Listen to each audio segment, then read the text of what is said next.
ஆதியாகமம் 1 அதிகாரம். ஆதியிலே தேவன் வானத்தையும் பூமியையும் சிருஷ்டித்தார்.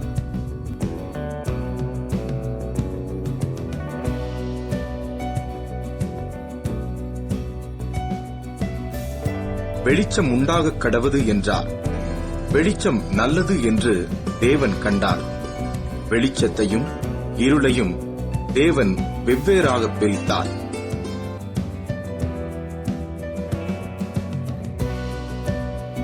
பின்பு தேவன் ஜலத்தின் மத்தியில் ஆகாய விரிவு உண்டாகக் கடவது என்றும் அது ஜலத்தினின்று ஜலத்தை பிரிக்க கடவது என்றும் சொன்னார்.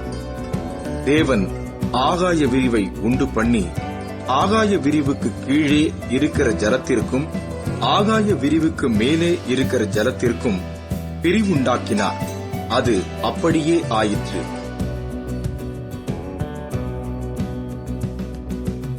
பின்பு தேவன் வானத்தின் கீழே இருக்கிற ஜலம் ஓரிடத்தில் சேரவும் வெட்டாந்தரை காணப்படவும் கடவது என்றார்.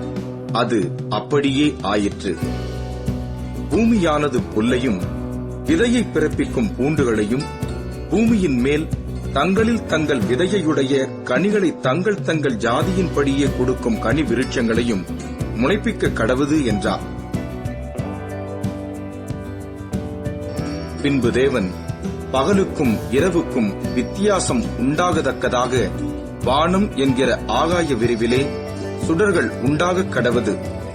அவைகள் அடையாளங்களுக்காகவும் காலங்களையும் நாட்களையும் வருஷங்களையும் குறிக்கிறதற்காகவும் இருக்க கடவது. நீந்தும் ஜீவ ஜந்துக்களையும் பூமியின் மேல் வானம் என்கிற ஆகாய விரிவிலே பறக்கும் பறவைகளையும் ஜலமானது திரளாய் ஜனிப்பிக்க கடவது என்றார். பூமியானது ஜாதி ஜாதியான ஜீவ ஜந்துக்களாகிய நாட்டு மிருகங்களையும் ஊரும் பிராணிகளையும் காட்டு மிருகங்களையும் ஜாதி ஜாதியாக பிறப்பிக்க கடவது என்று. பின்பு தேவன் நமது சாயலாகவும் நமது ரூபத்தின்படியேயும் மனுஷனை உண்டாக்குவோமாக.